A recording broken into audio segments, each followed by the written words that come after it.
here with my good brother Wendeme Rastafari Ze Oregon here, and we're just reasoning here on the Ethiopia, the tribal situation, quote unquote, going on in Ethiopia. And as I was saying right here, just to share this with others, because the first international vice president of the Ethiopian World Federation Incorporated, the true organization, official organization, I and I brother, Ras Obadiah, we were having a reasonment. I think it was with either the treasurer or the chaplain, right?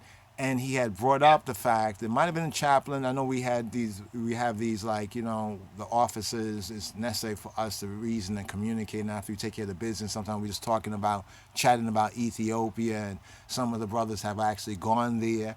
And some of the brothers have actually studied deeply into the Ethiopian and the Hebrew heritage, the manuscripts. And it's interesting to share. I find that a lot of ones who go there, they actually testify to things that we have read or studied deeply within the documentation, the evidence from the European, writings, but also the indigenous Ethiopian scholars as well. And he said that the Amhara are not necessarily a tribe. And when he said that, it was like we was having a great reasonment, but at that point, it's like proverbially my ears really peaked up. It was like, in the Hebrew, we say ha'azino, ha'azino. It's like when you put your hand behind your ear, that gesture, to stretch your ear, like you lean into somebody.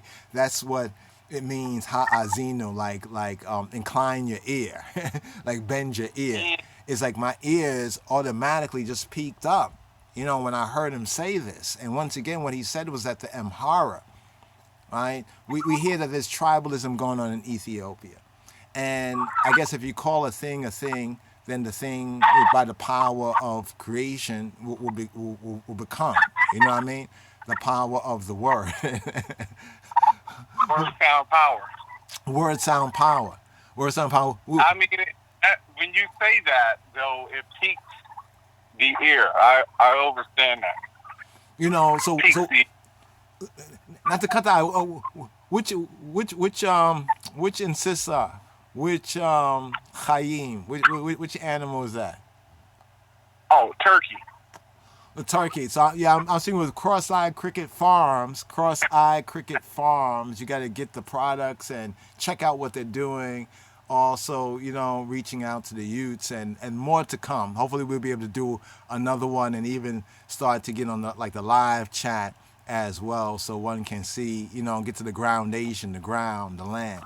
But yeah, so with the man here, from Cross-Eyed Cricket Farm and I, Ras Adonis here, LOJS Society. So we're speaking about tribalism, and I'm just commenting on what what the first international vice president said when he said that the Amhara is not really a tribe. Now, we had wrote something some years ago and spoke somewhat briefly. We didn't have all this technology and social media, so we talked about this some time ago.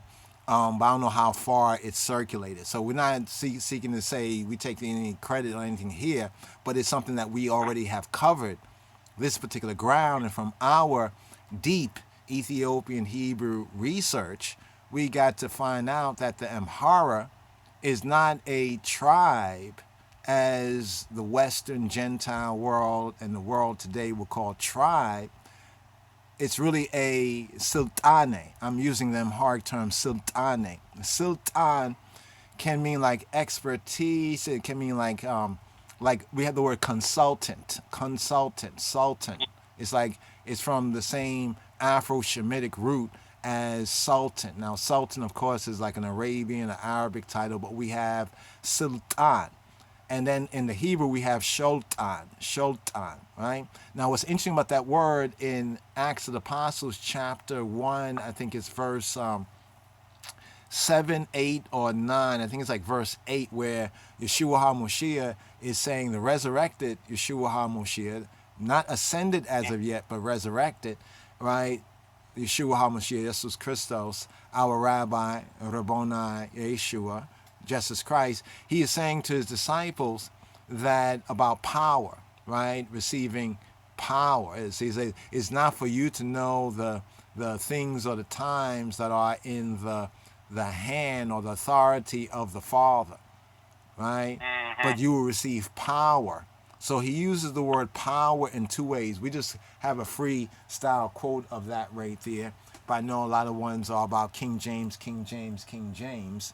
So therefore, we'll like to have where is King James? Where is King James? Like to have the King James Bible, out in front of us. Where do we have our sword? But anyway, when Christ speaks on this right here, this is interesting. Where is? Hold on for a moment, my brother. Hold on for a Yes, sir. moment. Yeah, where is? I usually don't remove it from this room, though I could have been talking about something else for a moment. But you don't have a Bible handy, no? Oh! I got it. I got this. I'm gonna use my Hebrew Bible. In fact, that's what we need to study. Study the Bible in the better translation in the Hebrew. There's a very good translation in Hebrew, and amazingly, it matches a lot of the Greek and also the Royal Amharic. But anyway, I'm just gonna get this verse here in Acts of the Apostles, just to explain what we mean that the Amhara is a sultane. Sultane is a word that can be interpreted as civilization. It's like when someone becomes British. When a person becomes British, literally speaking, Brit is a Hebrew word which means covenant. Barit in Hebrew means covenant, and Ish means man, in the higher sense of man, right? Like Adam basically means man, but it's like basic man, like this basic man, Adam, right? Even Adam said concerning his wife, he when Jah brought her forward, he said she shall be called Isha in the Hebrew, Isha, because she came out of Ish. So even in the linguistics, there is its own etymology and its own link in words that tell an additional narrative of the scripture that unfortunately gets lost in translation. You know what I mean? Some things are not able. You see in the Bible, it says she shall be called woman because she came out of man. Now, woe man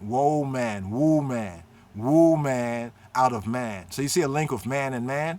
Well, in a sense, a deeper level of that is found in the Hebrew, in the Torah, in Bereshit, Genesis, where it says she shall be called Isha because she came out of Ish. So I'm pointing to that because there is the linguistic aspect that still ones who focus on like maybe English lose. Here it goes. It's Acts of the Apostles, right? Ma'aseh ha Shilachim in the Hebrew. So I'm looking at the Hebrew here, but the English KJV side by side. When they therefore were come together, they asked him, saying, Lord, wilt thou at this time restore again the kingdom to Israel? Now, why did they ask Yeshua HaMoshiach this? Why did they ask at this time? Because if you recall in Matthew's gospel, he says that the kingdom shall be taken, right? The kingdom shall be taken from you and given to a nation. It says that the kingdom shall be taken from you.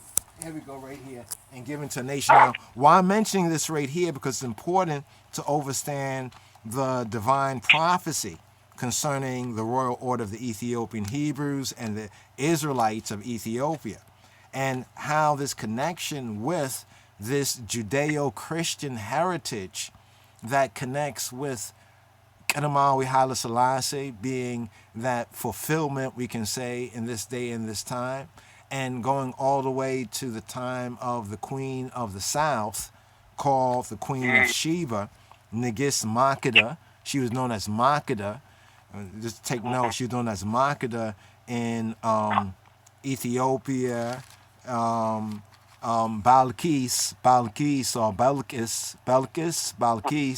amongst the Arab-speaking people, and amongst the Israelitish people, among the Hebrew and Israelitish people, the Queen of the South was called Ida. That's what I was trying to say concerning our second international vice president this year, 2021, for the Ethiopian World Federation Incorporated, is Sister Ide. We call her Ma Ide, right? So that's when the financial secretary, Sister Deborah, she said that there's a storm, there's a storm going on right now in this time, and everything is called Ida. Well, Ida is the name of the Queen of Sheba, is the, you say, Hebrew or Israelite name of the Queen of Sheba. In learned circles, she is called Ida, right? Ida, which sounds a lot like Ida. So the reason why the disciples in Acts of the Apostles were asking this question, right? Wilt thou at this time restore again the kingdom to Israel? In Acts of the Apostles chapter 1 at verse 6 is because of what Yeshua Robenu, Memharachin Robenu, will be like our scholar, our teacher, our rabbi, right? Because I asked the question, do Christians have a rabbi? Right? We do. If one is a Christian or Messianic, we do, right?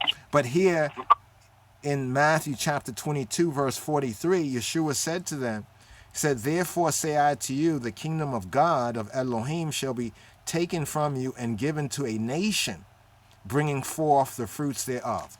So to our Hebrew Israelite brothers that seek to discount holy Davidic Solomonic Ethiopia, right, they are wrong. And here's another proof point, because it says that the kingdom, Robenu Yeshua, right, our rabbi, Jesus Christ, Jesus Christos, Memharachin, he's saying in chapter 22 at verse 43 that the kingdom of Elohim, the kingdom of God, shall be taken from you. So he's speaking to the Yehudi, the Jews, we could say the Jews, or we the black Jews in the 1st century AD, right, in Judea and Jerusalem. He's saying that the kingdom of Elohim will be taken from you and given to a nation. Now this is a very powerful statement here, that the kingdom of God is going to be taken from the children of Israel.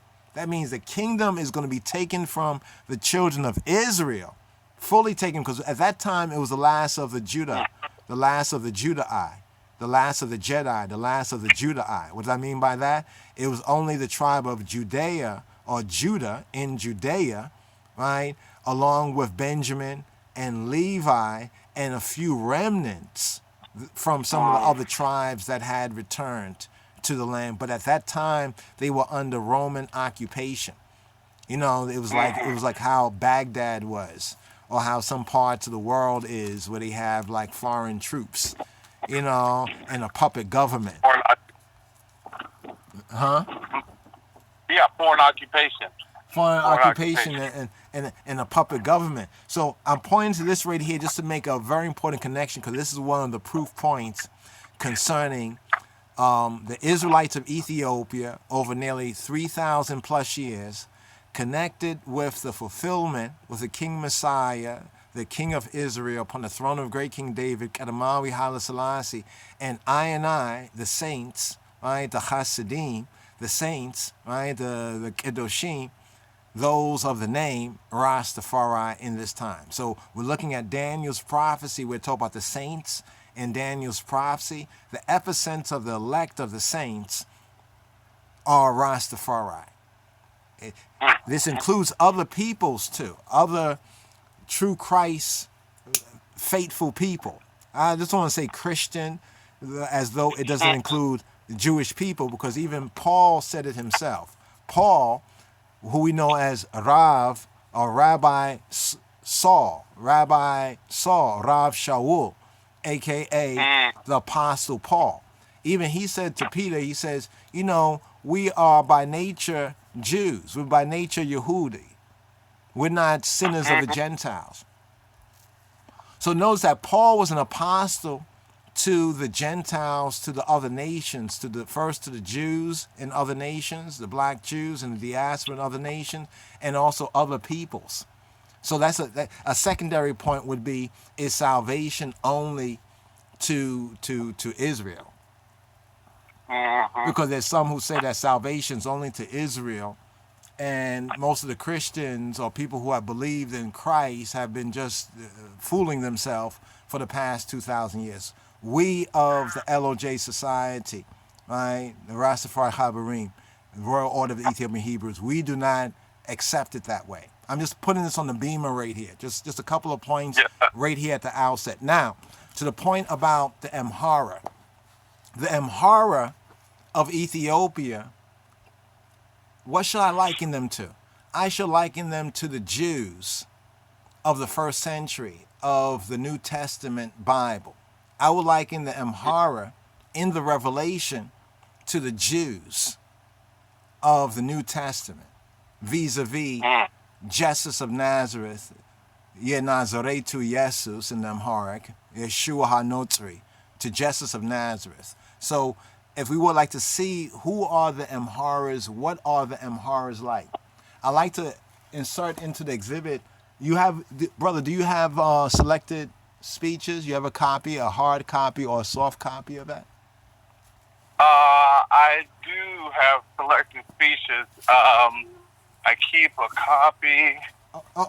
Okay, well, take this down. Hopefully we'll throw this video up, not throw it up there, but we'll put it up there really as soon as we just fulfill this, because this is very important that we just touch on the fact that the Amhara, right, hey Ethiopians, hey Ethiopia, the Amhara are not really a tribe, The Amhara are not a tribe, all right?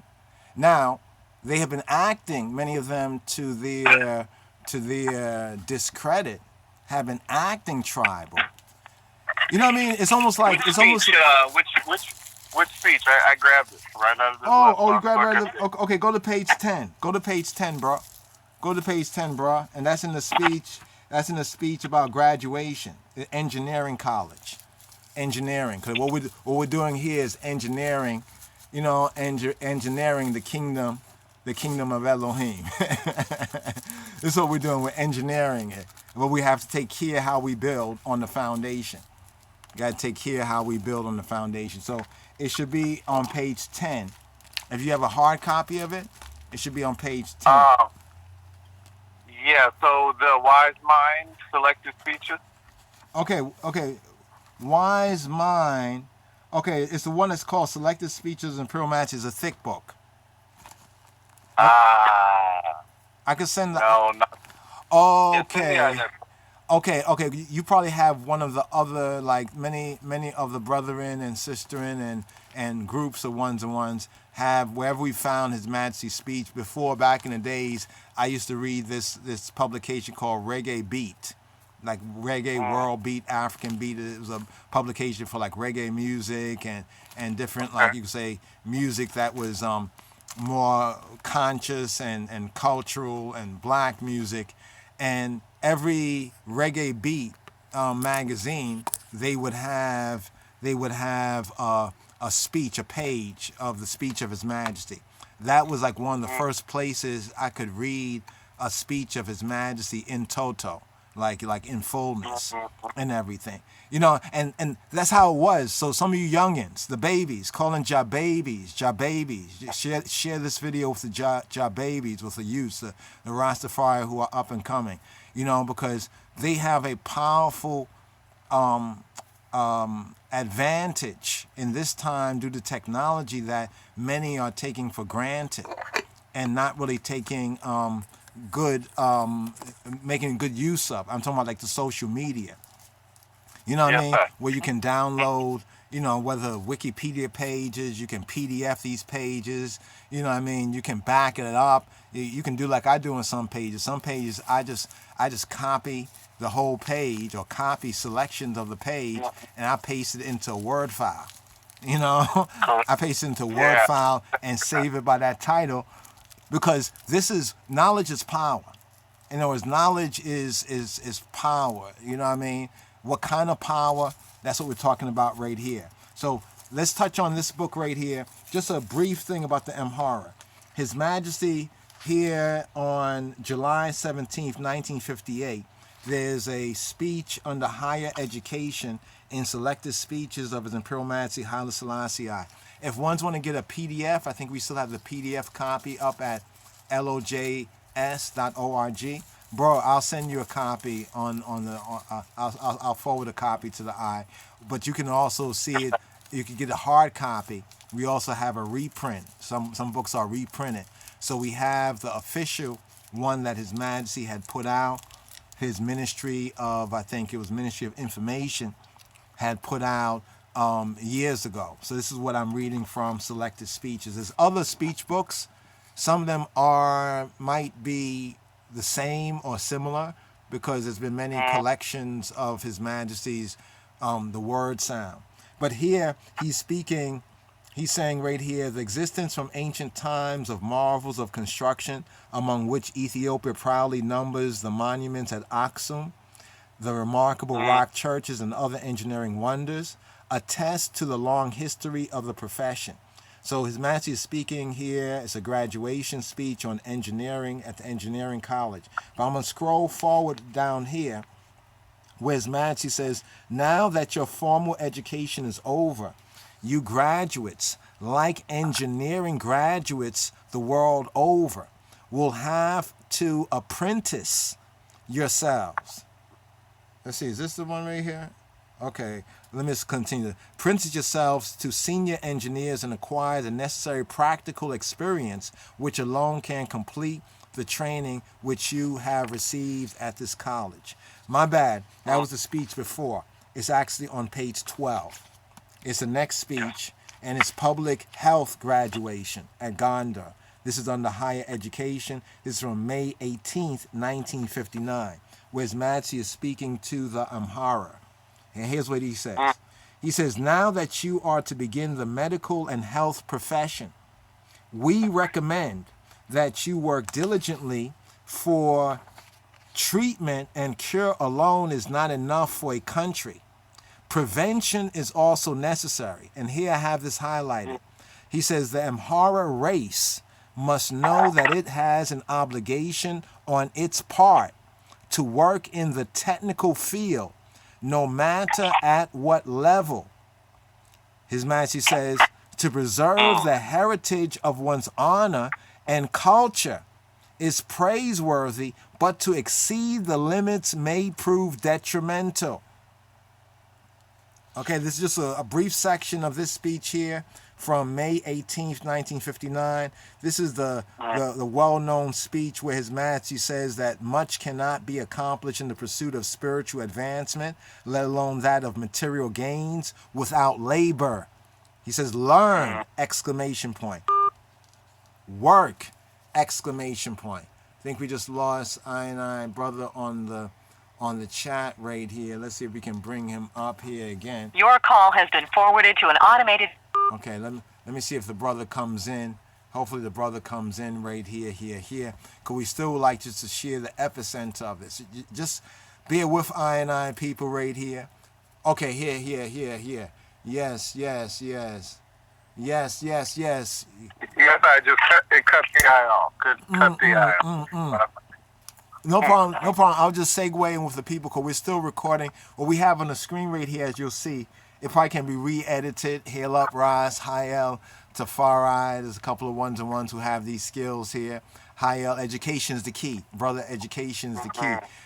We have the line of... I got some word sound art from that. Yes, education is the key.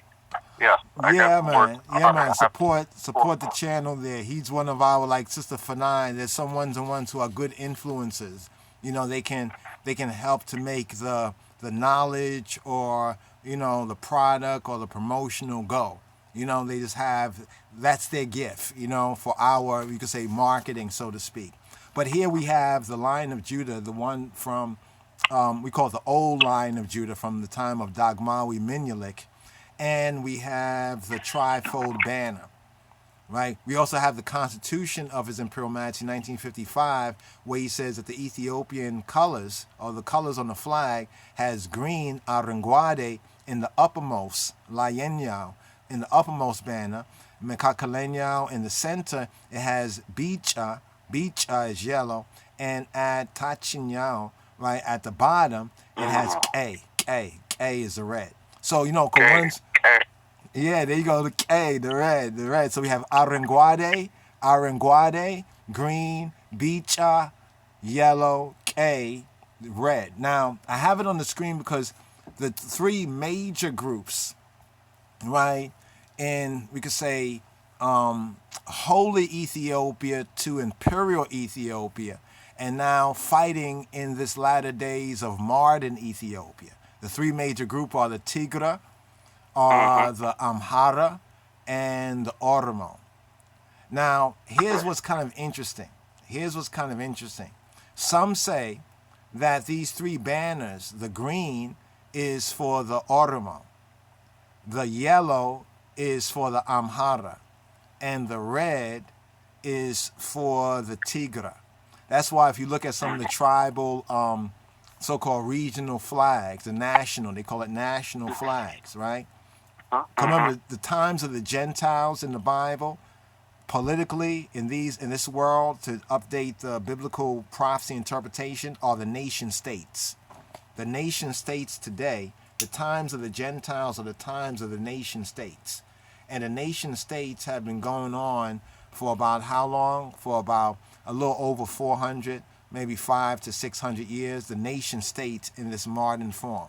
Before there were kingdoms, so forth and so on. Now we have nation states, right? So in Ethiopia, there are different tribes, but they refer to them as different nations and nationalities. And it was Zenawi,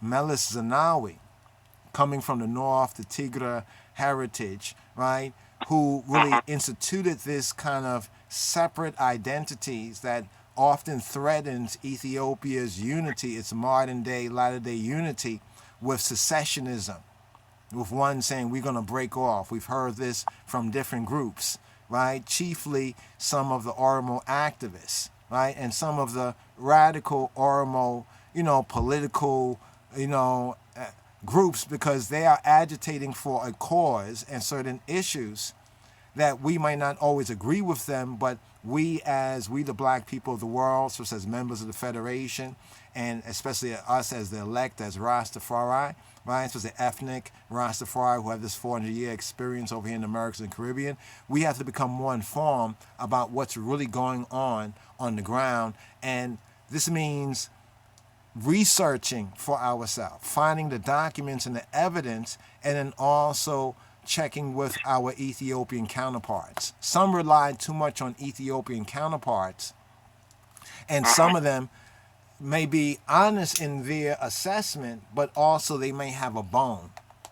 They may have a dog in the race, right? A bone in the fight. You know what I mean? They represent something, so they're going to, rep their clique. In other words, learn about what they say Rastafari is.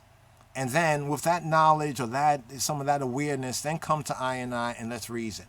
All right? And we'll back up and seek to back up everything we said with the evidence, with the facts, right? So these three colors here that we see on the banner, right? One is the green. And notice that the Oromos, right, they use green a lot. They use the tree. The tree is their symbol, right? We know that in the Amharic, and that's the tree that remember Abraham, Abraham was meditating by a tree.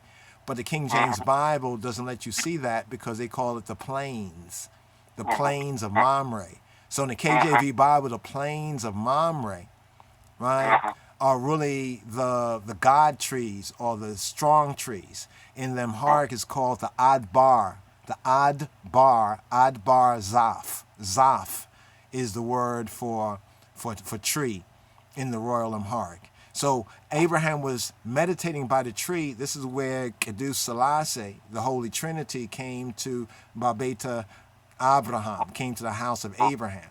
So, I think it's chapter 18, maybe chapter 17, no, chapter 18, I think, of Genesis is where the Trinity visits Abraham. But the KJV, the translator, uses the plains, like on the plains, the rain on the plains, not an airplane, but the plains, like a flatland. But the scripture, the Hebrew too, the Alone, right, it basically also refers to it as trees, as thick trees. I mention all this because if you look at the Oromo, their suggested flag and the flag that in their symbology, they have the Adbar Zaf, or this thick, strong tree. I want to get the genus of the tree so we can know the genus of the tree, so those who might know the genus of the tree. So therefore, when you look at the Ethiopian flag, and the flag was put together, it's said in this order between the times of Dagmawi Menelik II, and Kadamawi Haile Selassie, when this particular order of the colors. Previously, they were three banners. You know, like back in the old days of football, they would have these banners for your team or whatever. The pendant, like a pendant. Yeah, and so they have the three pendants. And so some put even red on top at that time. And that, no doubt, had a lot to do with the Tigre, since that's one of their colors. If you notice, the Amhara regional flag is the same colors as the Tigre regional flag. They both have yellow and red. Yellow and red. Both of them use the yellow and red. And the Oromos, they use the big, thick Adbar Zaf, right? That God tree. You know, like Buddha had a tree like that too. He meditated by a tree. So Abraham, Brahm, right? Anyway, so those three are the ones who really pulled together the Solomonic dynasty and the unity that we see all from the times from Tewudros moving forward. It's actually Tewudros, or it's actually Negus Tedros, King Theodore. He is the one who actually was able to unify Ethiopia from a period of time like the biblical book of Judges, where there was the age of the princes, or the age of the judges and princes, where there was no king in Israel, and every man did what he thought was right in his own eyesight.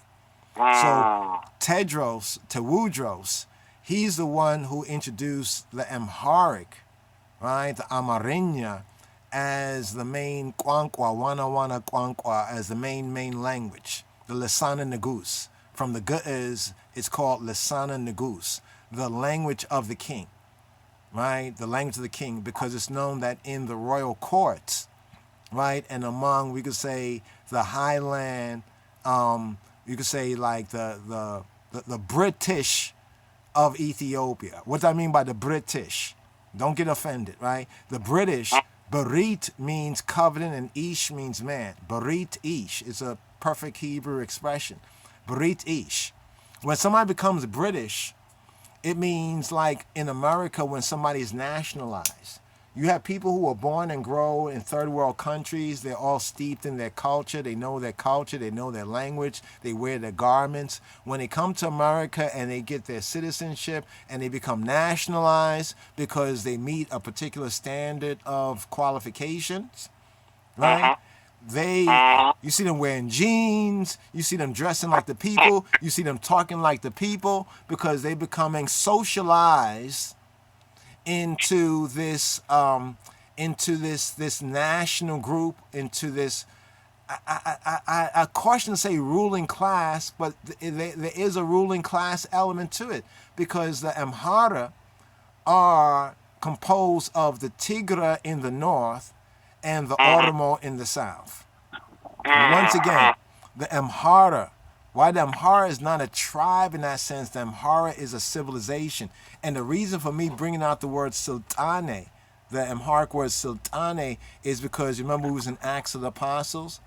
They asked Ha-Adon, they asked the Lord, they asked the sovereign, at this time, will you at this time restore again the kingdom of Israel? Because they thought he was going to reverse what he had said in Matthew chapter 22, verse 43. Therefore I say to you, the kingdom of Ethiopia shall be taken from you and given to a nation bringing forth the fruits thereof.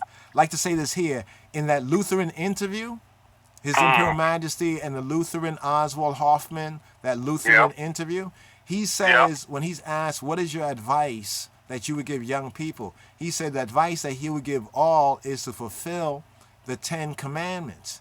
And he says, this is what we obey and follow, right? And he said for the country and the nation, he says for the nation of which he is the emperor, really in Amharic, Negusa Neges. We don't have that term really. We have King of Kings. So he's saying in essence, of the nation that he is King of Kings, will also be actively about that fulfillment of the 10 commandments. Notice he said the 10 commandments, which Judaically, Hebraically is the core. Is the core. It's like the what do you call it? The third rail. You know what I'm saying? It's like the third rail of the covenant, the heart of the covenant. So what His Majesty said in that word sound, and you can go look up a transcript of the Oswald Hoffman, it's also known as the Lutheran interview, when he's asked what advice, the question is, what advice will you give young people? Kadamawi Haile Selassie, Goramawi Negusa Neges, His Imperial Majesty says that not just for young people, for all, his advice to all is to fulfill the 10 commandments. And then he says it's what he and we obey and follow, and the nation for which he is the King of Kings also would be actively Christian, actively Judeo-Christian, Messianic. You know what I mean? Not just historically. So even there, His Majesty was saying that there's a possibility that even the active, we could say Amharas, right, of a bygone age, which our reading of our story and our history shows that they wasn't the bad guys that you see them being portrayed by some of the latter-day Oromos, activists, you know, and some of them are even a little bit fanatical because they basically oppose this Judeo-Christian thing, and they have another version of history that we're going to get into at another time. That's not for right here. I know some of them want to come at I and I, but remember that we are Gullah. We are Gullah. We are Gala. I know that word is a pejorative to today's Oromo, but we have our people over here, the Gullah and the Geechee people over here in the Americas, in the Carolinas, particularly South Carolina. I point to that because there was slave trade that went on under the cover, right, of the kingdom. In other words, that ones came into Ethiopia and stole people away from Ethiopia, from East Africa, and sold them in the West. This is a part of history that people don't want to talk about. That during the time of the Islamic Mohammedan, like Ahmed Grain, a historical character from the Somali region, he was backed by the Ottoman Turks. So if folks don't know about who the Ottoman Turks was and what their role was in both so-called latter-day Islamic history, as well as what their role was in the upsetting of the Solomonic Davidic kingdom of Ethiopia around the, what was that? That was the 16th century, the 1500s. See, it all happened in the 16th century. After the 16th century, some of the royal families, the claimants to this Israelite of Ethiopia, Solomonic Davidic heritage, made moves from the north because of the warfare that was going on across the Red Sea by the Mohammedan, like the Islamo radical. It was almost like Islamo-fascist. I think that term definitely would apply to the Horn of Africa back then, right? Where there was the Ahmed Grain from the Somali area, right, that was fighting on behalf of this radical version of Islam, Mohammedanism. He was backed by the Ottoman Turks. And if you know their story, if you don't know their story, I would recommend anybody who like long movies and like to study them, rewind and study them and take notes, watch Lawrence of Arabia. Watch Lawrence. That's all I would say. Watch it in parts if you can. That is a very good point of reference. And it both points out that the real Arabs, or the historical Arabs, were black people. This is why you have the Sudanese, northern Sudanese people, the Mahdi family and clan. You know, they are Semitic people. They are the real Ahlul Bayt of Muhammad, of the Prophet Muhammad, sallallahu alaihi wasallam. And you also have the Somalians as well. They are also, we could say, Semitic people. See, the thing we have to get to across the line of our people is that there's a Hamitic, the Kemetic or Hamitic, and there's Semitic people. But these people have interrelated and married and bred together, going all the way back to the time of the Hebrews in Egypt. No Now, doubt. of course, with the Hebrews in Egypt by and large, and also with the Tigres. So the Tigres coming from the north and reaching the highlands, Finfinne. That's what Addis Ababa was called during the time of the Oromo, some say, right? Finfinne. They reached there. There was clashes. There was warfare. There was warfare amongst the Tigre who were moving to the south, to the central highlands, encountering nomadic people. They even admit they're nomadic people. Here's where the controversy comes in, the modern Oromo activists and the radical, fanatical rewriting of history that some of the Oromo scholars are doing, right? Is clashing up and causing confusion in what the real story was. See, the real story was that the Tigres, the royal family, and others were seeking to get out of the harm's way that was going on in the north. It's like, think about northern Israel, the kingdom of Israel in the north, and the kingdom of Judah in the south. So they were moving to the south, right? But after a period of strife and some conflict, there was some coming together, right, of the Oromo peoples historically and the Tigre peoples. And the coming together of the Tigre people from the north, and the Oromo people, right, who were in the southern lands, some of them migratory people, because they were like, they had herds and everything, so they would go where the grass is green, literally, you know what I'm saying? They got together, right? They got together on the terms set by the Davidic Solomonic claimants to that heritage, linking with the Queen of Sheba, King Solomon, and the only son, the firstborn son, Menelik, David II. And this is what created the AMHARA, right? The AMHARA, right, were created from this, like in one translation could be the free people. It's an interesting word, depends on how it's said. I have to say that. It's an interesting word because we have hara, right? Hara, har in Hebrew mean mountain. Har mean mountain, right? We have harar in Hebrew means like mountainous. We have the place that LOJS was born, in the region, Harar. You know what I'm saying? So we can see how the linguistics is very similar. So the people could be the people of the mountain, the people of the highland, the highlanders, because they generally dwelt in the higher land, the plateaus, right? The mountains, like the mountains round about Jerusalem, because that's also part of that heritage. So when the two peoples came together, or at least I would say large, significant Oromo peoples accepted the claims of the Tigran Solomonic Davidic people, right, from the north. Now, a good resource would be, if you can find it, would be Archbishop Yitzhak's book, the Ethiopian Tewahedo Church, an integrally African church.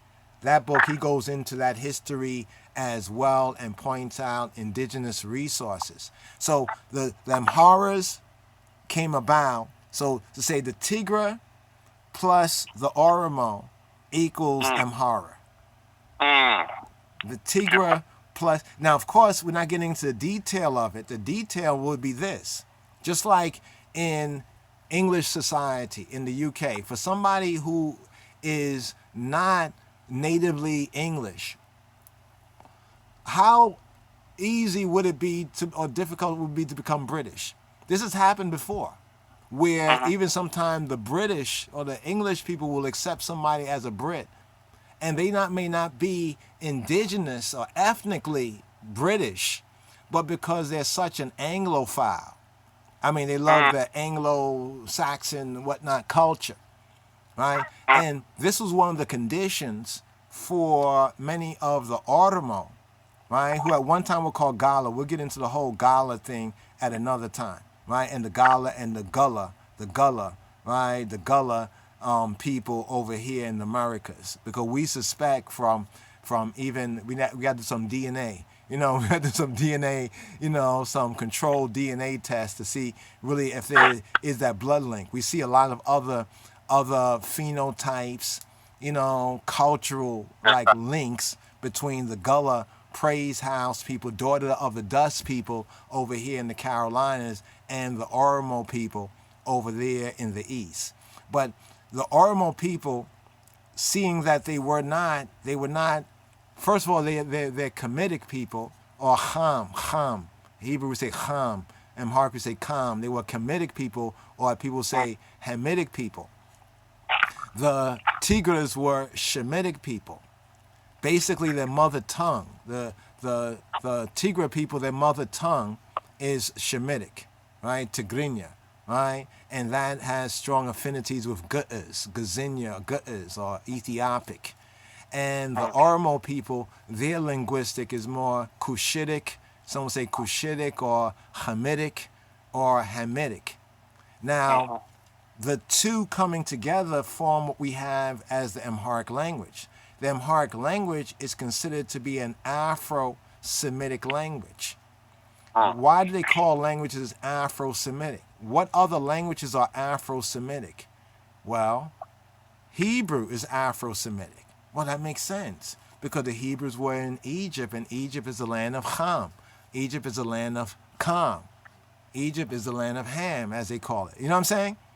Yes, sir. So this is why when we look at the Oromo peoples, and many of those peoples are Somali, a lot of Somalis have those Oromo links too. We start to look at their culture, and then even when we're studying ancient Egypt as Legacy Island, Brother Legacy Island, one scholar out there that has gone into studying the Metu Neter and the Per Imheru, the so-called Book of the Dead, from a Ethiopian perspective, linguistically, right? And he's made great strides and really have pointed to a lot of crucial detail that many Egyptologists and Kemetic scholars have missed out on, and they shouldn't miss out on it linguistically. But when these two people came together, right, the condition was this. Remember, it's threefold condition. One was that an Oromo who said, you know what, I accept your claims, your Davidic, Solomonic, Queen of Sheba, King Solomon, Ark of the Covenant claims, right, as being the way of the true God of heaven and earth and his son, Jesus Christ. I accept this.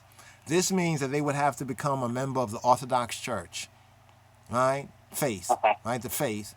Secondarily, they would have to have allegiance, because they swear or affirm or oath allegiance to the Davidic throne and to the Solomonic lineage and to the occupant upon the Davidic throne. And thirdly, they would have to become proficient in the Amharic language, because the Amharic language at that time was a uniting language, because many of the words in the Amharic language are Cushitic words. Just like we find words in Hebrew that are not really Semitic words. They are, quote, Hebrew or Yehudi words, right? Because the real name of the language is Yehudi, of what we call modern, not modern Hebrew, but biblical, and even to a lesser extent modern Hebrew, is actually Yehudit, right? But many of the words there, for example, the word in Hebrew for dog is kalb, right? The same is true, kalb, right, is also the same word for dog in Tigrinya, right? But the word for dog in Amharic is wisha. And wisha has deep roots going back to even the ancient times, even in Kemet, to usha. And the word could either mean a dog in one sense, in one ancient Egyptian dialect, but it can also be a healer.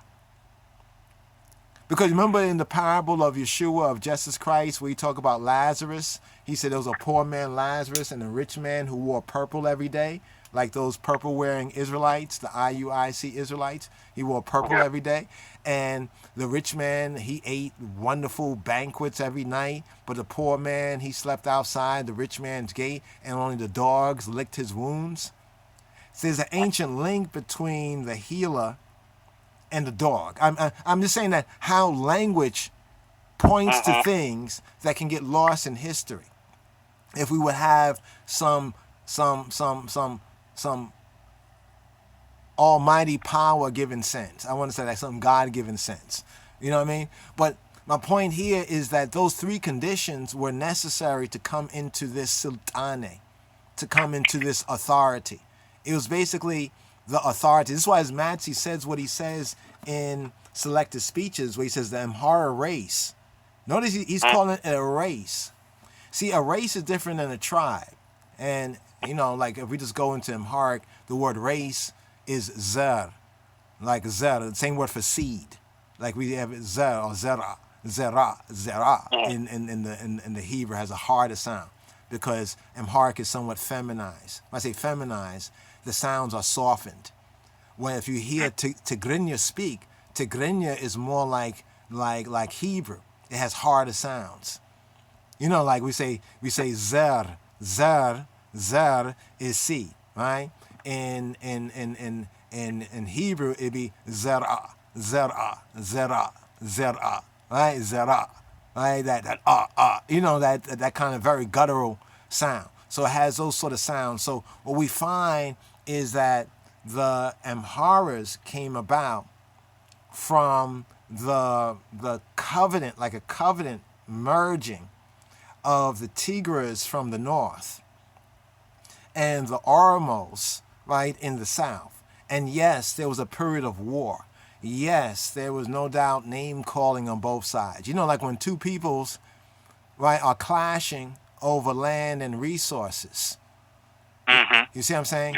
But the amazing thing is this, is that this unity, this new name, Amhara, this new name, Amhara, also is a witness to it. But what I don't hear any of them really saying is showing that unity. Even years ago when we talked about, we was one of the first to basically say that His Imperial Majesty has Oromo blood. And then we saw some other writers and authors, you know who you are, you know, on your site. You didn't give no accreditation to the Lion of Judah Society, this ministry, to these Rastafari doing due diligence, you know, but it was still good that we started to hear other people come back at us. Oh, His Majesty has Oromo blood. I'm thinking like, okay, yes. Are you going to say, give thanks, you know, you brought that out in the videos and so forth and so on. But the point is that it seems as though people had amnesia to this fact. You see what I'm saying? You know, amnesia to the fact that, and this is what causes the Tigre and both the Oromo. Now notice that when you are Moni in the middle, when you're Mekakalenya, right, when you're lonely or only in the middle, the Amharas represented those who for at least the past 400 years, for the past 400 years, the Amhara time at managing the kingdom or throne is roughly 400 years. I think it go back to Anbessa Wendem, one of the young princes. I think he was only like maybe in his teens, maybe he was pre-teen, and there was threats against like the royal family. Because even we have evil Queen Mother in the Hebrew narrative that killed off all the Davidic descendants. Well, all that she could find. She because she wanted to put her own son or grandson on the throne. So she killed off all the Hebrew. It's Atalia. Her name Gotalia, Atalia in the Bible. You know what I mean? Who cried treason, treason, and everything. But she had killed all of the heirs. So seeing that the Bible and the history, the tradition, and the Israelite links are very strong with the covenant-keeping Tigrinya people or the Tigre people, that when they moved to the south, they had this same sort of mentality that we had to relocate. Because if we stay up here in the north with the Mohammedans, with the Ottoman Turks, because the Ottomans were taking over everywhere. If you know history, history, in a sense, they were the greatest conquerors in the name of Islam than the Arabs, because the Ottoman Turks are not Arabs. They're not Arabic, they're not Arabian people, but they are Islamic people. You know what I'm saying? It's like there's many Christians around the world, but how many Christians around the world are really Yehudi, are really Jewish? You get me? Yeah. It's almost like saying that Rastafari people and black people in this experience, it doesn't mean that other peoples cannot share, right, in the duties, responsibilities, and the blessings and eternal life. But it says, like, to whom it was given, more is required. That's why even the Bible, Paul even brought that out. Paul the Yehudi, Paul the Jew, Paul the rabbi. He even brought it out when he said that to the Jew first, and then to the Gentile, right? To the Jew first, and then to the Gentile. So that's my main point, is that when I heard the first international vice president, Brother Obadiah, right, Brother Lloyd Robinson, when he mentioned that the Amhara is not a tribe. It's not a tribe. It's actually a civilization. It's actually I'm trying to find the right word. There's the right word for it. I use the sense of when you become nationalized, like in America, when somebody becomes a citizen. For example, can anybody just become a citizen of America? No. There's a process. There's a process, right?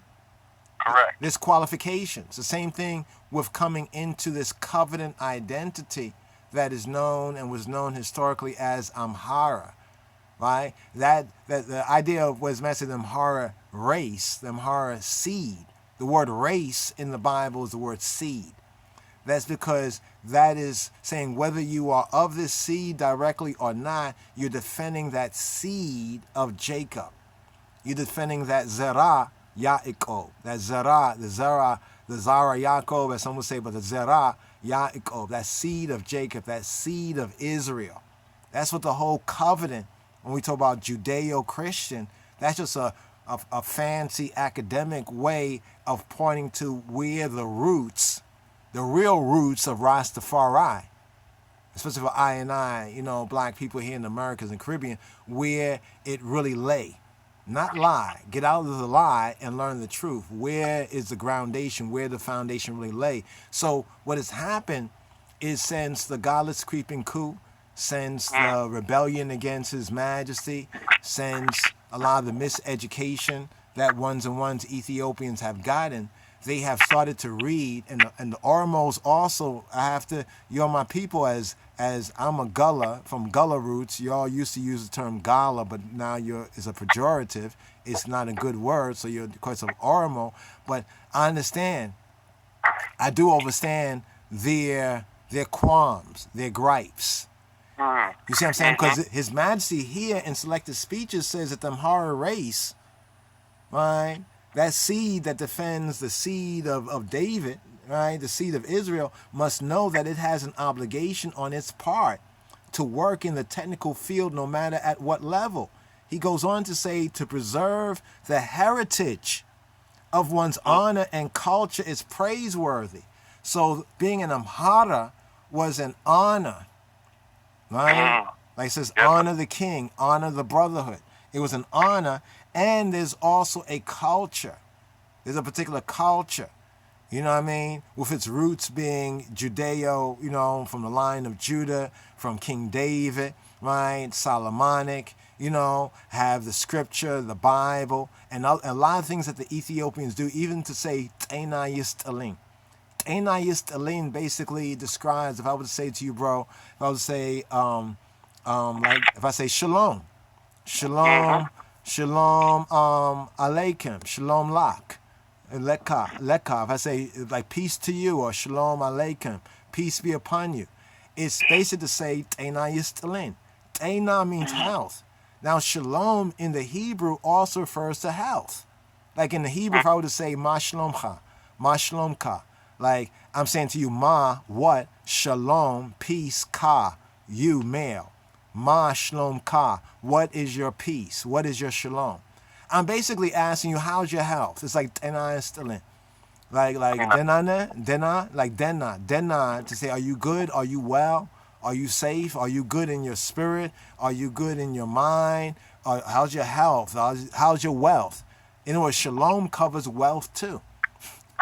You know, because if your finances are not shalom, it's not peace. You know what I mean?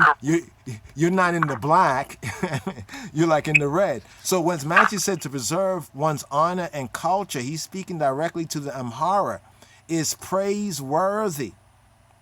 Right? It's praiseworthy, but to exceed the limits may prove detrimental. So what happened with the Amhara is that they exceeded the limits.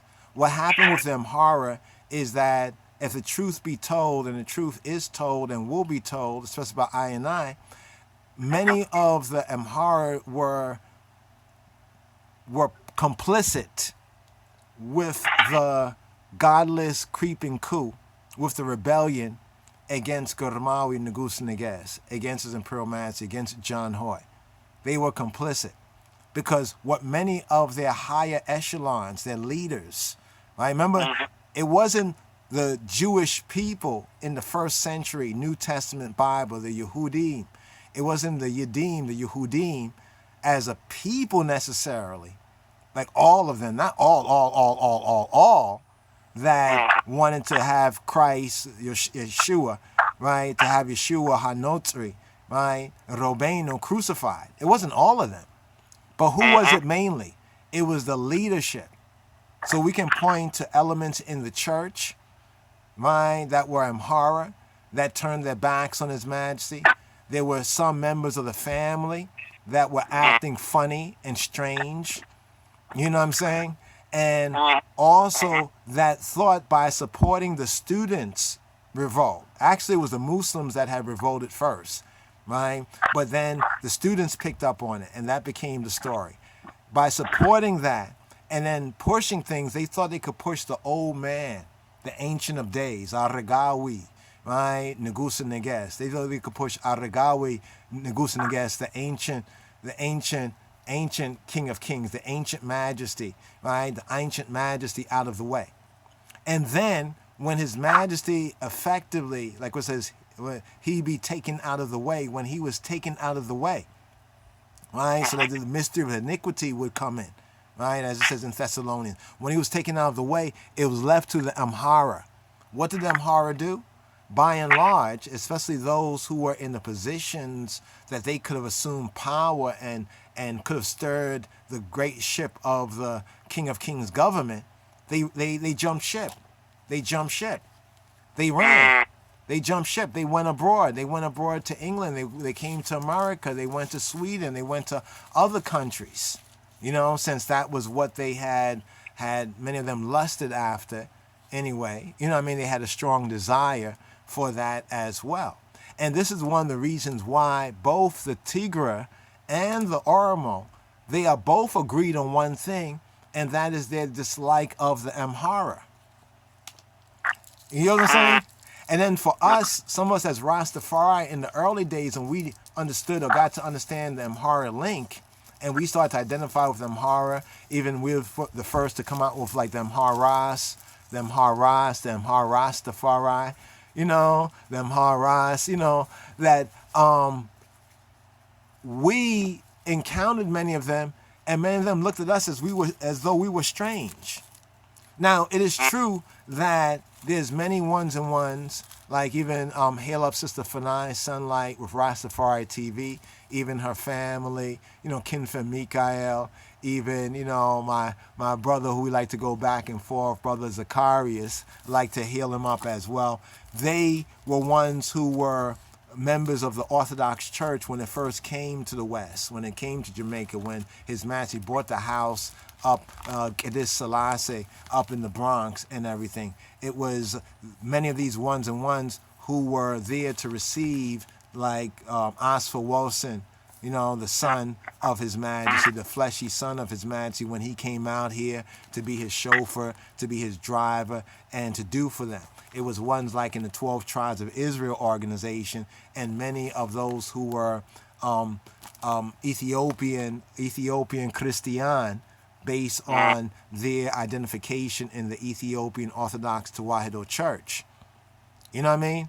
But what I'm trying to say by saying all of that, it was those of us who were Rastafari orientated, or those of us who were Rastafari orientated and or, right? It could be and in some cases, or were Ethiopian Orthodox Tewahedo Church that were there to try to help the Amharas pick up the pieces.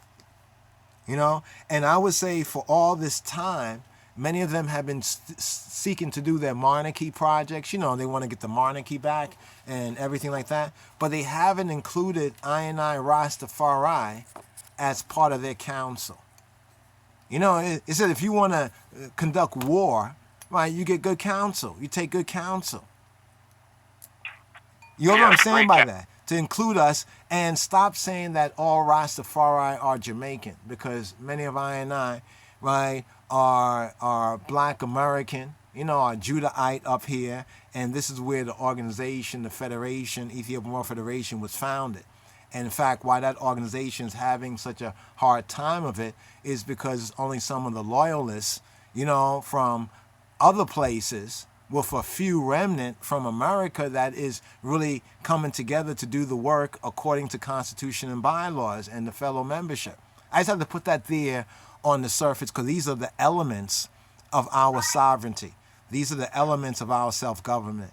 Yeah, my brother, I know we've been on this point for a moment right here, and this is just like a freestyle, more or less, just kind of going into some of the basic facts. I know many will try to dispute it, but let me just go over the basic facts once again.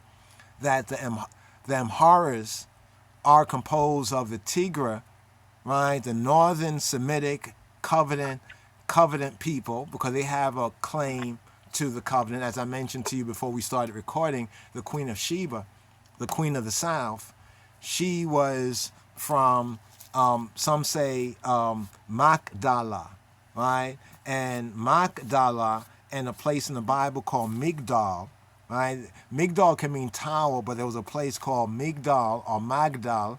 That's where we get Magdalene, Mary Magdalene. So there's some very strong evidence that Mary Magdalene, she was from some of the Hebrew and Jewish and Israelite remnants that had already found their way to the Horn of Africa. Whether on one side or the other side is no doubt maybe on the other side of the Red Sea, because that kingdom, that people that the Queen of Sheba was from, and the Queen of Sheba also was Semitic. I have to point this out.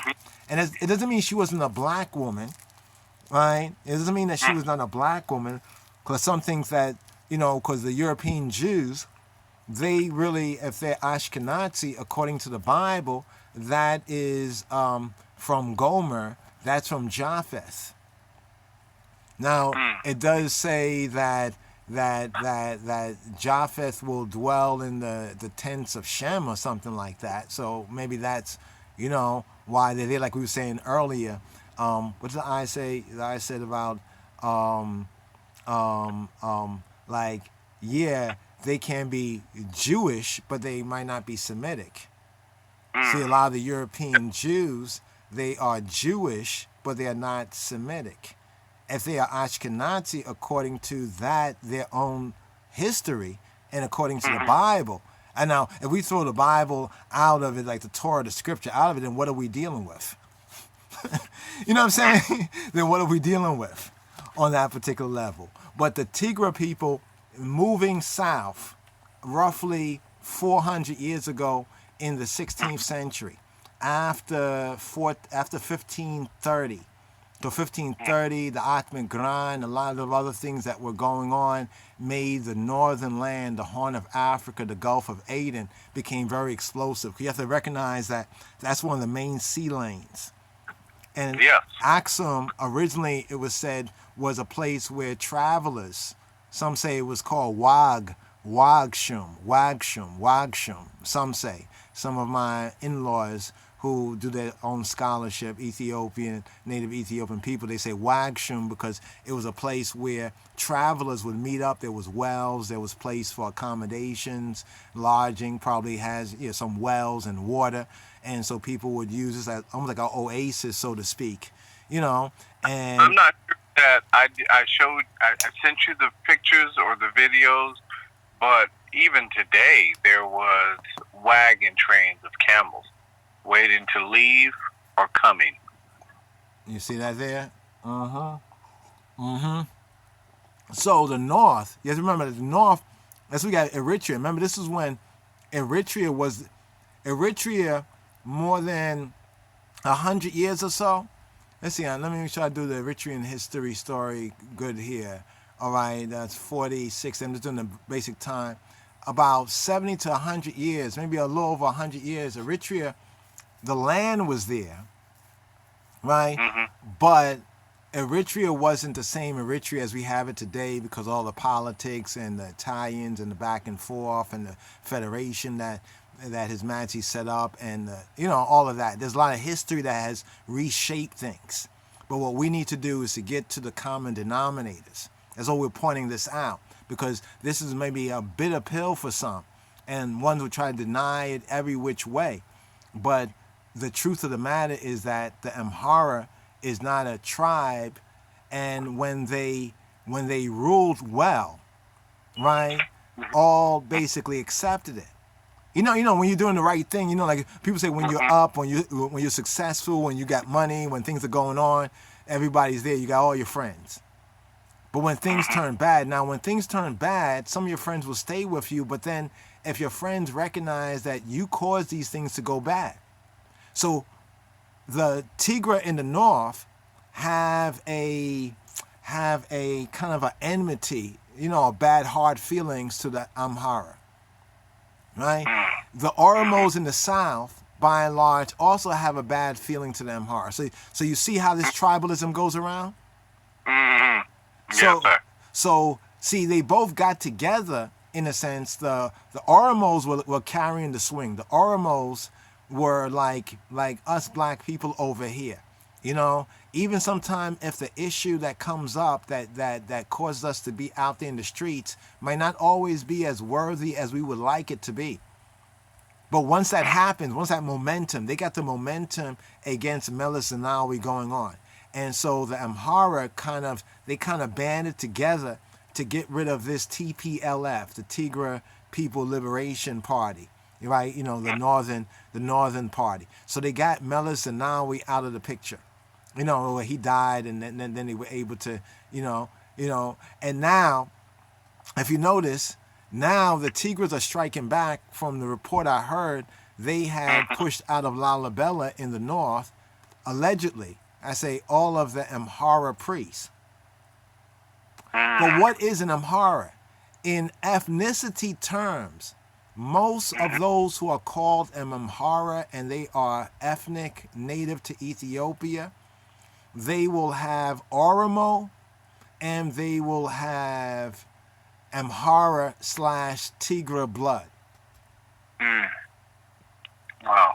And in the majority of cases, like with the Israelites, you know how many Israelites came out of Egypt with no doubt Egyptian Hamitic wives? Lots. Yeah. You know what I'm saying? So the same thing occurred also with the Tigre coming from the north, because the Tigres come from the north, encountering remember, they already came from a warfare zone. They were already coming out of a warfare zone. Their main thing was to find a place of land, right, where they can reestablish their rulership. And some say the idea was to return after a period of time. But after things got delayed over time, time goes on. After a while, you'd be like, well, we just came here to visit, not to visit, but just, to get away for a moment. They started to set up their government and rule, and because the Amharas of yesterday are not the Amharas of today. The Amharas went bad, right? Just like the Jews, according to the New Testament Bible, when they went against their Messiah. And by going against their Messiah, right, or their anointed king, that is to say, they went against their God. You know what I'm saying? And this is the root cause. That's why when they talk about monarchy, when the Amhara all Amhara People's Party, talk about, monarchy, or you hear some of the monarchists, we agree with them in principle. But we cannot go forward until we address what is just right behind us. Because what's right behind us is still with us. It's not like we passed that and it's way in the past. You know what I mean? It's almost like you pass an angry dog and you keep running and the dog keeps running after you. So sooner or later, we're going to have to get this dog off them. The Amharas have to get this dog off their back.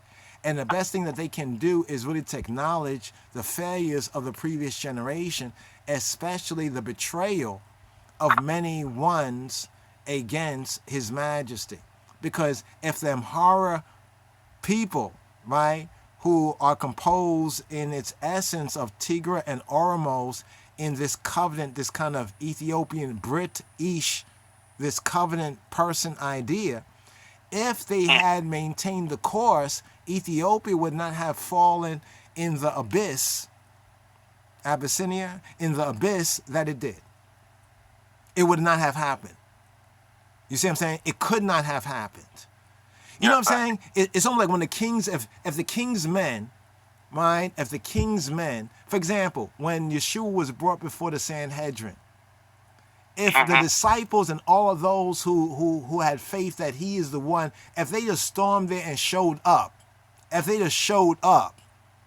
could that go through? No way. You see what I'm saying? If they wasn't sleeping, so we can look in this sense the Amharas, based on the holy aspect of what they claim, has to do with the Bible and prophecy. We can look at what occurred with the betrayal of Christ, of Jesus. We can see where some of his own people were falling to sleep. They were slow to understand things. Right? Where others of his people who had something to gain or something to lose, like the priests. I mean, it was one of the priests, I think, what's his name, Theophilus, or one of these guys, one of these priests, every year when New Year's came in, and New Year's came in that year on a leap year, the 12th, when New Year's came in, the priest would go on the radio and he would bless the nation, right? In God's name, in Xavier's name, he will bless the king, right? The king and the queen, or in this case, the king of kings. He will bless the monarchy, you know what I mean? In order, to give that New Year's blessing, But you know what he did instead? The Orthodox priests at that time, who was like Caiaphas and like these ones that betrayed Christ in the Bible, in the New Testament Bible, what he did is he blessed the dirg. And this is all testified from Ethiopian witnesses. There's ones who wrote books about this, and they talked about how in those days and time, everything was so shocking. It was like a twilight zone. And I remember I read in one of the books where one of the women said, and what shocked her most of all, it was like when they listened to the radio and expected to hear the usual, the expected blessing, right, of the Davidic, the Davidic king and kingdom and the Solomonic lineage. None of that was there. There was no blessing of Negus and Neges. Instead, in its place was a blessing of the Derg. You know what I mean? Of the committee. Because Derg used to mean committee in the good, from the good, it means a committee. The Derg. Yeah. And so you had even members of the family. That's why some of them don't like that book. The book, the Emperor book? Yes, sir. Because the Emperor book, I'm not saying that everything in the Emperor book is 100% facts, right? But what I'm saying is that many of the anonymous witnesses, that these letters that are from different ones and ones, some of them we can even identify based on who they said they were, what their job was, and what their acronym is in the book, the acronym of their name. Basically, it gives like hundreds of people's testimony, people who worked in the palace, people who might have been royals or nobles or whatever, testifying to what they saw, good, bad, and ugly. But when you really assess the book, we are for the book, the Emperor book by Kapuscinski. We're for the book. We're not for the movie or the video or the play. Let's just put that on the record.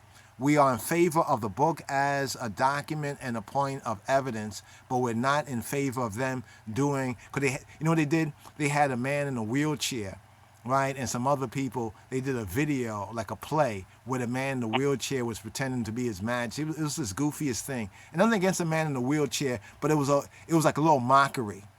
Yes. Yeah.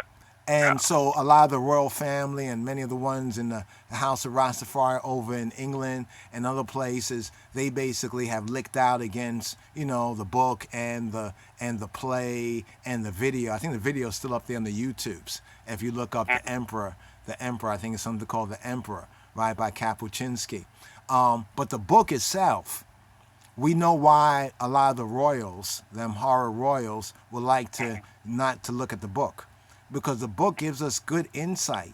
The same things I see some of the anonymous witnesses testifying to, I've heard testified to me by certain Amharas and Ethiopians and ones I have known and met over the years.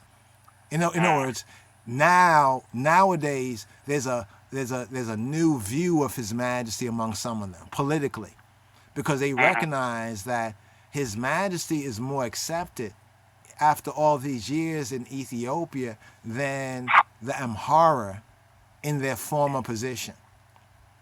Because it seems as though they went against their daddy. They went against the daddy, right? They got daddy, the godfather, out the way. And instead of them taking over the business, they let the business flop. And now they got caught up in this tribal thing instead of declaring that, wait, hold on for a moment, Tigre people, Tigres, don't you be hypocrites. Our ancestors as Amhara are Tigre. Hey, Oromo, what you mean?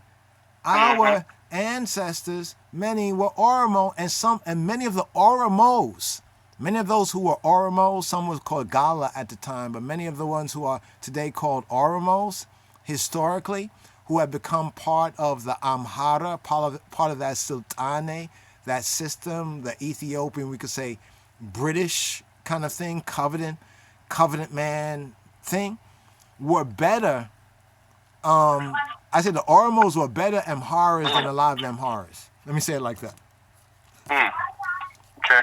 I'm talking about historically. Historically, we can even see all up into the time of Menelik, all up to the time of His Majesty. We can go back to even to the time of Tewodros, even Johannes, if we won't put Johannes there.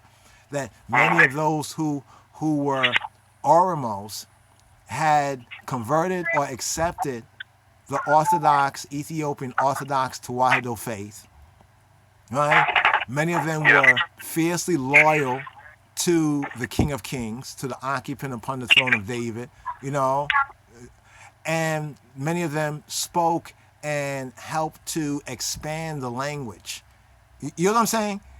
Even though it was not their mother tongue, you know what I mean? But the language was an important factor in unifying. Like I said, it was Tewodros who used the language as lingua franca, the Amhara language. And many of the Oromos were able to accept it because they knew by the language that it was like a marriage, so to speak. But there was the condition. Like I want to mention this once again before we sum up here. There was this condition. The condition was threefold. That one had to be of the faith. That means the Orthodox faith, the Tewahedo faith.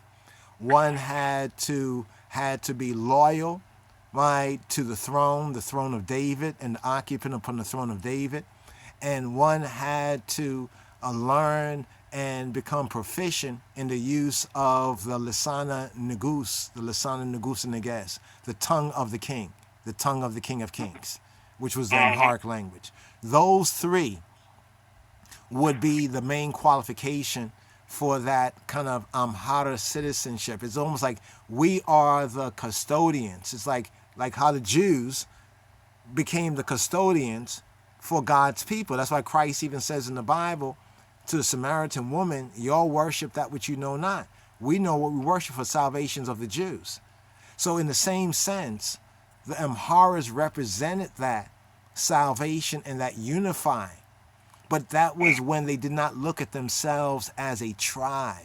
Because how could they look at themselves as a tribe if my daddy or my granddaddy was from Tigre? He came down from the north with the Solomonic ear, right? To found a place to dwell.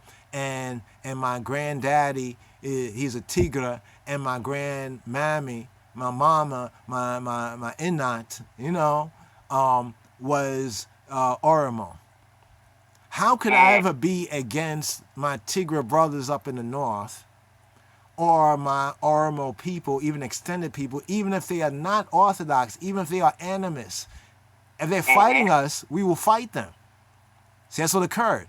So many times when the Oromos talk about, oh, the Amharas, they were taking land and they were fighting us and they did this and woo, woo, woo. Sometimes the ones who were fighting amongst them were Oromos who basically accepted what the Amhara and the Tigre from the north had brought forward as being a better way of life for us all. You know what I'm saying? Because you have to remember, some of the Oromo had adopted Islam. Some of them had adopted Islam, like among the Somalis, right? Among the Somalis and other people in that region, some of them have Oromo blood too. Oromo is a big group that extends beyond Ethiopia. The people type. Exactly. So that's what people have to recognize, that a key of civilization is what you build. You see what I'm saying? And one of the things that work against some of the radical Oromo claims is that, yes, you can tell us of your culture, your tradition, and it goes back, no doubt, thousands of years. But isn't it interesting that even over the past 400 plus years, that a whole civilization built up, right, in the central highlands and toward the south? I mean, real structures. You know what I'm saying? Because when the people dwell someplace, they're going to mark their territory. I mean, even animals do it. Animals mark their territory in order for them to know. So we see the real building up of a civilization. It wasn't like the Tigres from the north came to the central highlands and knocked down and tore down and burnt down other people's civilization. You know what I'm saying? It was like they came into a region and there were disputes, right, over land. There was disputes over areas of land. There was warfare disputes. And the Solomonic Davidic inheritors from the north won out, but part of the compromise was this merger between those who accepted the Judeo-Christian covenant. Oh, sorry about that right there. No, I just hit one of I have so many windows here. I'm going to sum this up right here. Yeah, so many windows right here. So when His Majesty says, yes, I am Christian, he's saying I'm Messianic. But as king, I am equally Christian, Muslim, and pagan. Pagan does not mean what it means in the Western Gentile world. Pagan. Pagan is a very confusing term. Pagan is opposite of urban. Pagan means you're a country. You live in the country. You live in the backwoods. Like I could call you're on a farm, right? You're on a farm out in the country. I call you pagan because pagan comes from the word paganus. Paganus means that you live in the countryside, you don't live in the city. Correct. That's all the word means. So when His Majesty is saying, I am equally Christian, Muslim, and pagan, like I'm of y'all in the country, y'all who live in the countryside and not about all these fancy, highfalutin city ways, I am still your king. I am still your almighty appointed ruler. And I have your best interests. If you have our best interests, I have your best interests.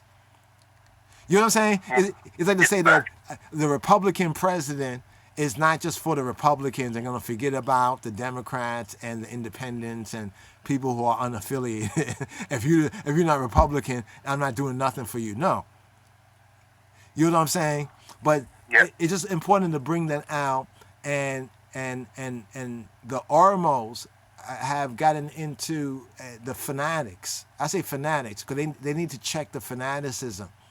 Maybe Abiy, maybe the brother of President Abiy can't say that, right? Or maybe he has to be cautious how he says that because they've gone against him, and he even hails up his Oromo bloodline. But you know what they say? Some of the fanatical Oromos, they say. Because here's what happens sometimes: the oppressed, down-pressed, can even get the temptation to become down-pressers themselves. Right? Many of them will say, yes, your great-grandmother was Oromo, or there's some Oromo blood in you. Your grandfather was Oromo, or whatnot. But you're not pure. Yeah, that always goes that way. And then the Tigre, so here's what the Amhara gets on both sides. You understand what I'm saying? Since the Amhara's great ancestors were Tigre people who were carrying the same Solomonic, Davidic, Orthodox covenant, and they moved down to the what? They moved down to the south, the Central Highlands. So now the Tigre who are still more purely Semitic, who haven't, intermarried with Oromos. So you can see how they will look at each other through strange eyes. You know what I'm saying? Because the Oromos are looking at the Amharas and saying, yeah. So when the Amharas say, but Haile Selassie has Oromo blood, but he's not pure Oromo, so we don't. So he could kick rocks. Is how they feel. Yes, sir.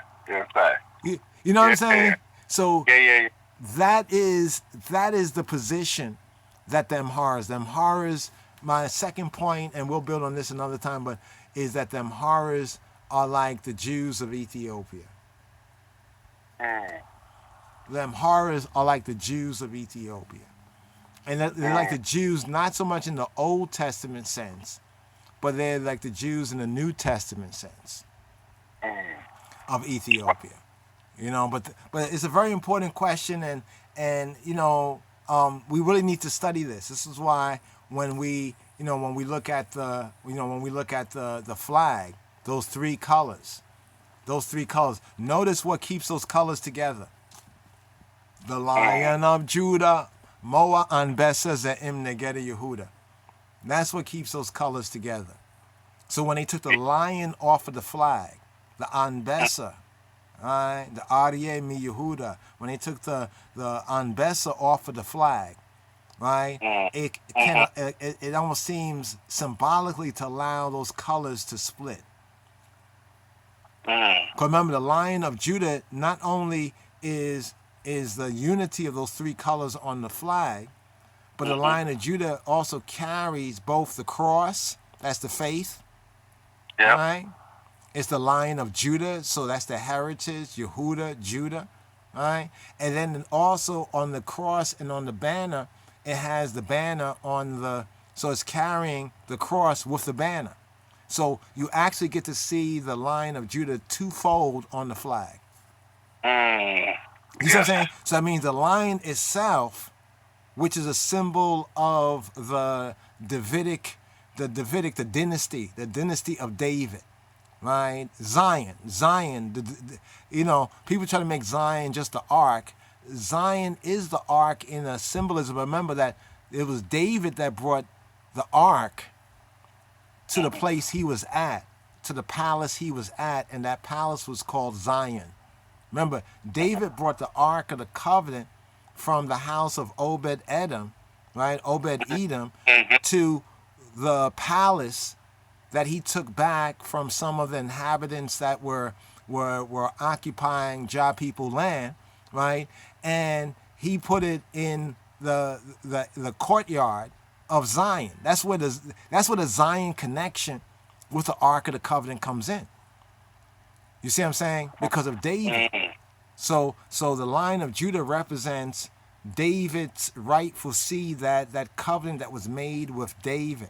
The Solomonic lineage is the lineage, the special line and lineage of rulers. Oh, my brother, I know we've been on this for a moment. Just this last point here, because I started out with Acts of the Apostles, and when they asked him, when they therefore will come together, Acts of the Apostles chapter 1 verse 6, when they therefore will come together, they ask of him, saying, Lord, will thou at this time restore again the kingdom to Israel?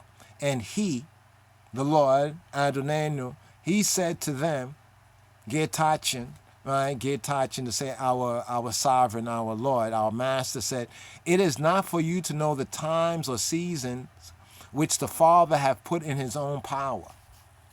Now what's interesting right here, all right, let me see if I can see this right here. What's interesting right here, yes, Shomran, okay, yeah. What's interesting right here is that, okay, here we go. Bishaltano. The word is shaltano. If I turn the Amharic Bible, it will have the word sultan.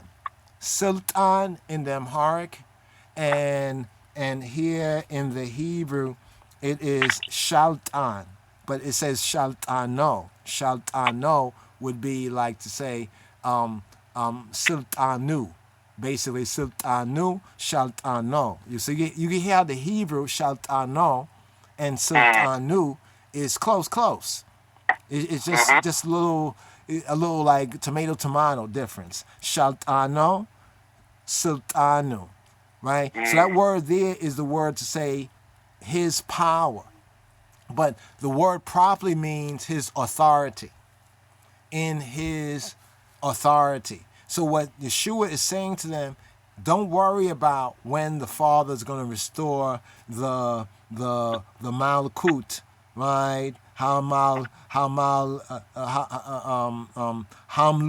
Here it says Hamluka le Yisrael. Hamluka, the kingdom authority, right? The government authority to Israel. This is all in the Father's power, right? And then he says, but you shall receive power. But then he goes on to say, but you shall receive power. And there, when he says, but you shall receive power, he actually uses a different word. He uses gevura in the Hebrew, and in the Amharic he uses the term chayil, like chayla, chayil, power, chayil. But you receive power, in the Amharic is chayil. So it uses two different words in the Hebrew and two different words in the Royal Amharic and the King of Kings Bible in Acts of the Apostles chapter 1 verses 7 and 8 to show two different kinds of power. So when we say that the Amhara is not a tribe, like it's not one of the 12 tribes of Israel in that sense, but it represents chiefly the tribe of Judah, because chiefly it represents that Davidic kingdom coming from Menelik, Kedemawi Menelik. He's Kedemawi Menelik, is Menelik the first. Dagmawi Menelik is Menelik the second. From Kedemawi Menelik, or David the second. He was called David the second. Baina Lechem Eben Hakim, right? The son of the wise man. So that is the same kingdom authority, because remember the prophecy is that David would never lack a man to sit on his throne. So that means that there was always an occupant, right? There was always an occupant upon the throne of David. But where the occupant was hidden. That's what they call Ethiopia back then, the hidden empire, right? Because remember, even the Bible talks about there were some things that were hidden that God had hidden himself. It says so in the Bible, in the New Testament, some things that Elohim, Xavier, had hidden himself, until the time. So when we see his majesty and this connection both with the rise of our Black Jewish, Hebrew, Israelitish identity, I'm talking about going back to the 20s, the roaring 20s, right? Coming to 1930. I'm speaking about the commandment keepers, the royal order of the Ethiopian. Notice what they call themselves, the royal order of Ethiopian Hebrews. Arnold Josiah Ford, Rabbi Arnold Josiah Ford, went to Ethiopia, right? All back in the late 20s, I think it was like the 30s, all in the 30s. There was ones and ones who had received land by the hand of the man sitting upon the throne of great King David, Kadamawa Haile Selassie, had received land back then.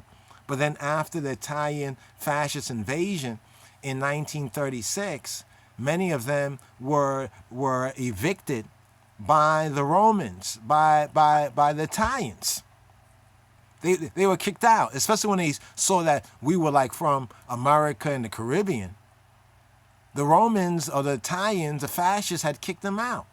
But I'm just trying to say this link that shows the closeness of this heritage. So we say that Ethiopia is that nation in Matthew chapter, did I say 22? I was supposed to say 21. 21:43. My bad. If I said 22, it's looking at these page numberings right here. Right? 21, chapter 21, verse 43. Therefore I say to you that the kingdom of God shall be taken from you and given to a nation, bringing forth the fruits thereof. So what I'm saying here is that Ethiopia was that nation. For nearly, you could say nearly 2,000 plus years. But after the crucifixion of Christ, we could say it came to be the center place of that identification in the world, that David would have a man to sit on his throne. And we have the king's list and the lineage to prove, the rulers. We can go all the way back to 4004, right? 4004, BC, to see who ruled and from which tribe. I don't even like to say tribe, because we say Ham, Shem, and Japheth were tribes. I wouldn't say Ham, Shem, and Japheth were tribes, but they were seeds. You know what I'm saying? Yes, sir. They were seeds. But anyway, my brother, thank you so much for this. For even just us reasoning and just inspiring a little bit of the fire on this particular matter. So the Amhara, according to His Majesty, is a race, is a seed. But think of that seed also spiritually. You're thinking about that seed spiritually. Because since we know that the Amharas were made up of Tigres from the north and Oromos from the south. This is why, to this very day, Tigres, like they both could fight against the Amhara, if you think about it. And the only saving grace for the Amharas is Rastafari, is I and I. Because even as we're seeking to explain these things right here, we can back it up with the actual history, like His Majesty's word. His Majesty warned them that they must have exceeded the limits. You know what I mean? And there is historical and even right now examples where, how can I say? You have the good Jew, Jesus, Yeshua, right? And then you have like the bad Jew, Iscariot. You know what I'm saying? So, and then you have a lot of the people who, when they should have said something, they didn't say anything, and then they allowed where the Jews went wrong in the Bible was they allowed their religious leaders, who were in bed with the Romans, right, to make a very bad deal, and they allowed it to go through. Mm-hmm. Yep. Yeah. You know what I mean? But yeah, my brother, look forward for this video. I'll post this up there. We're almost at, I think, like 103 minutes right now. So it's a little over 90 minutes right here. I give thanks to Wyndham Yada, and I learned a lot, for the reason that I give thanks. So I was just reasoning and studying on the Oromo, and trying to figure out exactly with the Amhara. And then you called, and we started reasoning on the same exact thing. Yeah, yeah. I mean, there's that book right there. Let's see if we can just get that book. There's that book right there. that the one I sent the eye. I'll probably do another video because I got the book, the actual book right there. Okay, here we go. I'm showing the cover of that book, the one that I sent the eye. Ya Abba Bahri Der Setoch. Ya Oromochin Kamia Melekatu Lelocha Senadoch Gara. Yeah, so with other documents that point to that make reference or point to the Oromos, and this book was by Getachew Haile. I think this elder has passed on, and there's this saint, Ethiopian Orthodox saint. Well, and I'm saying saint, but he was a churchman, a clergy, and man, the clergy was the ones like in Old England. Remember how in Old England, like a certain part of English history, you can only find it kind of recorded and preserved by the clergy. Remember, they were clerics. They had the ability to write, and they had this free time, in that sense, to write about what was going on. So it was this Abba Bahri, right, that wrote this book here. You can get a copy of this particular book, and it actually has, get the one that has English. Half of it is English, and then it has the next half in Amharic. It's a very good point of reference, and I'll make a disclaimer that, of course, some of the Oromos, they dismiss this book. They think it's slanted and one-sided, but I like to have dialogues with them about the specific points that they have.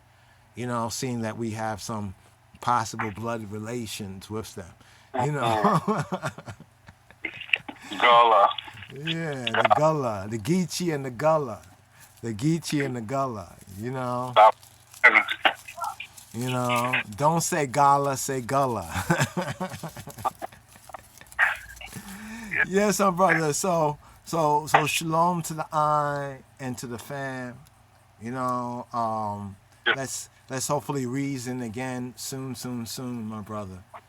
Yes, I soon. Yes, I. Yeshua Shalom. Shabua Tob, a good strong 7, my brother. Yes. Yes. Rastafari.